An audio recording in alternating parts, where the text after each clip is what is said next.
Alrighty, folks, welcome back to episode number 77 of A Session with JJ right here on the Voices on the Net Network. Thanks a lot for tuning in, everybody. It is much appreciated. We do have the guest, Dr. Steve Ilardi, on the program. He's on the line. Don't worry. We're going to get to him in just a moment. But if all of you, those of you listening, would be so kind and support the network by going to www.vonthenet.com. That is right, the Voices on the Net Network's website, where you'll be able to find more information pertaining to the Voices on the Net Network. All you need to do is click the About link at the top of the website, and you will get everything you need to know pertaining to the network in thorough detail. You can also check out podcasts of any of the episodes from any of the shows, available on demand for your convenience. All of this can be accessed by going to www.vonthenet.com. Yeah, alrighty, without any further ado, I suppose it is now time for me to introduce the guest, the man of the hour, or the half hour for that matter. He is an associate professor of clinical psychology at the University of Kansas and the author of over 40 professional articles on mental illness. And more importantly, he's the author of the book, The Depression Cure, the 6-step program to beat depression without drugs, Dr. Ilardi. Welcome to the program, Dr. Ilardi. Thanks for joining me. JJ, thanks so much for having me on this morning. It's my pleasure. Much appreciated, absolutely. Now, if you would be so kind, I usually ask this of my guests every episode. I usually, in the first segment, introduce you, let the listeners know who's going to be on the program, but why not hear from the man himself? You could briefly introduce yourself, a brief biography, just to solidify that fact. Okay, sure. Well, one of the things I tell my students, I teach some pretty large classes in the Department of Psychology here at KU. I tell them I never took a psychology class as an undergraduate. I was a math economics double major and did software development, worked for the Peace Corps, worked for Centers for Disease Control, started volunteering at a psych hospital when I was 25 and absolutely fell in love with the profession, with the discipline. Went back to grad school at 27 and never looked back.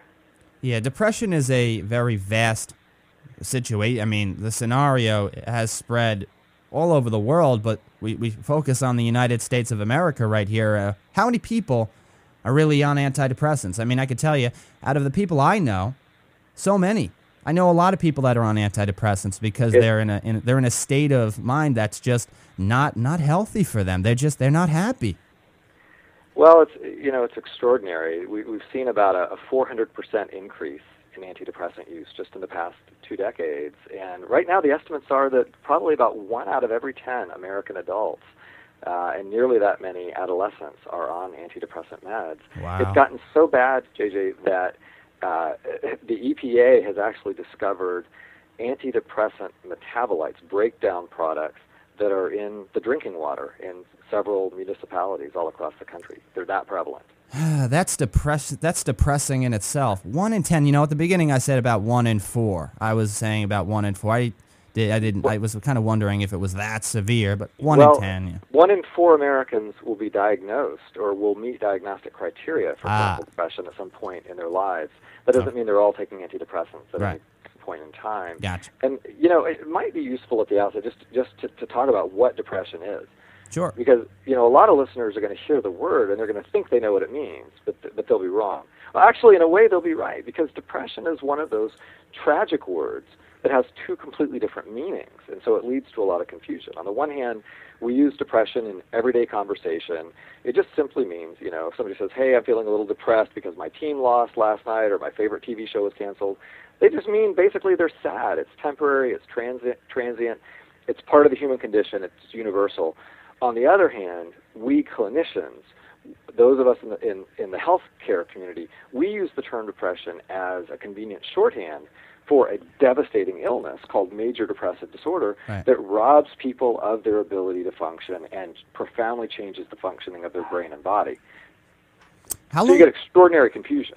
How long have you been involved in the industry? I mean, how long have you been researching this? I mean, I've heard of major depressive disorder, but this is such a vast topic that, I mean, I've researched as much as I can on this, but there's just so much, and it seems like you know so much. I mean, I've read a lot about you, the book, your the articles that you've written. I mean, you've been extensively occupied in researching this and trying to create methods, as you have with TLC, which we're going to be talking about in just a moment. But how many years, how long, Dr. Ilardi, have you focused on this?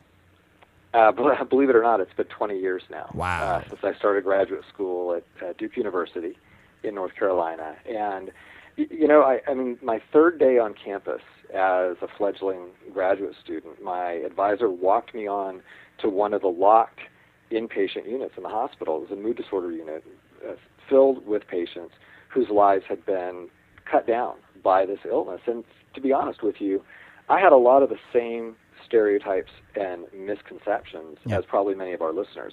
I didn't really fully understand the illness, even though I had had two family members who had battled depressive illness. I really was somewhat ignorant because I thought, like many people, that, if somebody's depressed, they can just, if they really exert their effort and their willpower, they can snap out of it. Now, we would never dream of saying snap out of it if somebody came to us and said, I've just been diagnosed with cancer. I've just been diagnosed with diabetes.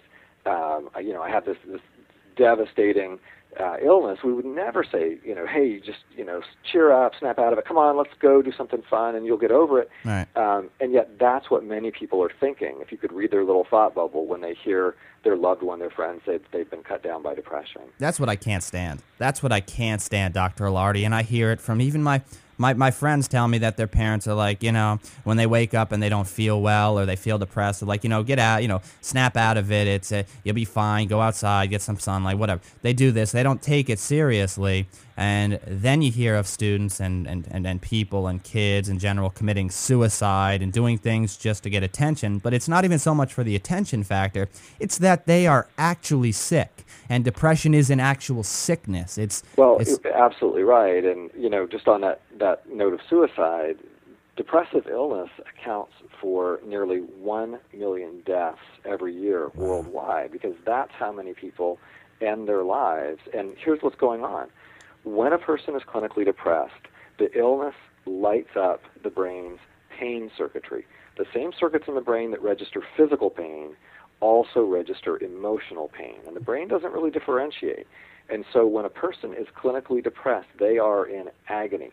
They're in torment. I'll give you one of the most vivid pictures I've seen recently. Sure. I've got a depressed patient who I'm working with in a group every Monday night, and he said that recently he was talking to a friend of his who had battled depression some years ago, got over it, and then was diagnosed with cancer and was going through chemo. So while he's going through chemo, his hair falls out and he's violently ill, throwing up multiple times a day. And his friends and family, while he's going through chemo, they all rally around him and they say, "Oh my God, you poor guy, Jeff, you're going through this misery."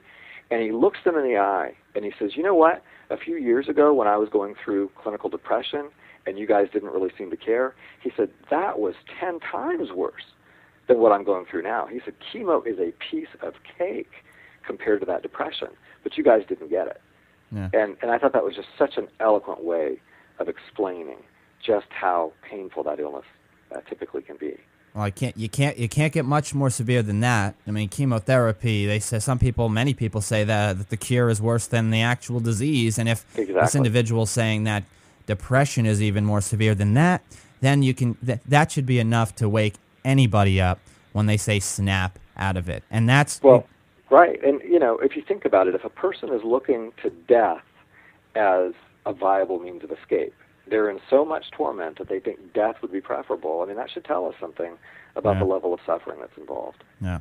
By the way, folks, those of you that just tuned into the program, we are speaking with Dr. Ilardi, Dr. Steve Ilardi. He's an associate professor of clinical psychology at the University of Kansas and the author of the book, The Depression Cure, the 6-step program to beat depression without drugs. I want all of you to go to the website, thedepressioncurebooks.com. That's right, thedepressioncurebooks.com. Purchase this book. As a matter of fact, check out the excerpt first, because I checked it out, and I learned so much just from reading that. So check out the website, thedepressioncarebook.com. Purchase it. I've read a lot of great reviews on this, by the way, Dr. Ilardi, and it really sounds as if you've put your time, effort, and just everything into this book to help people out, because you know how serious and severe this illness is. So I really want to talk a bit about the book right now, if you don't mind, maybe a little bit, just Sure. to let the listeners know a bit about your book here. Talk about therapeutic lifestyle change, TLC, but we can start that off with maybe discussing the book a bit. Absolutely. Thanks.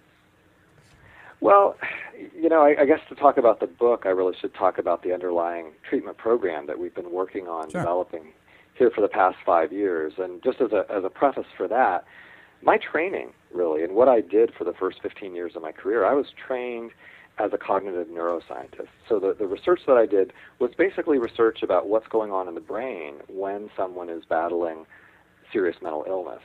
And I wasn't really primarily a psychotherapy researcher, even though I had training in how to do clinical sorts of interventions. 5 years ago, that all changed, though, because I had this really interesting insight, and it came in a flash when I was reading about a group of basically Aboriginal peoples in New Guinea, Papua New Guinea. They're called the Kaluli. And a medical anthropologist named Edward Schieffelin had spent about a decade studying the Kaluli, and they lead these really difficult lives. They're basically hunter-gatherers, and they have a high rate of parasitic infection, and they have a high rate of infant mortality and a short life expectancy. None of the comforts of modern life. But here's the thing. They don't get clinically depressed. Out of 2,000 people that Schieffelin studied, he saw one case of sort of marginal depression. And when I read about it, it hit me like a thunderbolt, because, of course, we have, compared to them, much, much easier lives. And yet, as we talked about earlier, depression is at this staggering level of epidemic proportions. The rate of depression has doubled even in the past decade. What is different? Well, then I started thinking about all these diseases that are epidemic in the West, epidemic in the U.S. and across the developed world, and largely non-existent in developing countries. So think about diseases like heart disease, atherosclerosis, many forms of cancer, allergies, asthma, diabetes, obesity. What's the common denominator? They're all illnesses of lifestyle. And everybody gets it intuitively. There's something about the way we're living that's not necessarily healthy for our bodies, healthy for our brains. Right. Why? Because our bodies and brains are basically adapted. They're tailored, they're fine-tuned, and calibrated to a very different environment from the one we're inhabiting right now. In fact, we're really largely designed to be hunter-gatherers. We're walking around with hunter-gatherer bodies, hunter-gatherer genes, building hunter-gatherer brains, and yet we're walking around in this 21st century modern landscape, and so there's a big mismatch. Yeah. Once I put it together that depression is one of these illnesses of modernity, that's to say an illness of lifestyle, that we have an epidemic of this illness because there are so many things that used to protect our bodies and our brains from the ravages of depression that we no longer have to protect us, and these are things we need to reclaim. That was the genesis for a new type of treatment. It's a lifestyle-based treatment for depression. It basically involves recapturing, reclaiming 6 different habits of life that have profound antidepressant effects on the brain and change brain chemistry more powerfully than any medication can. Yeah.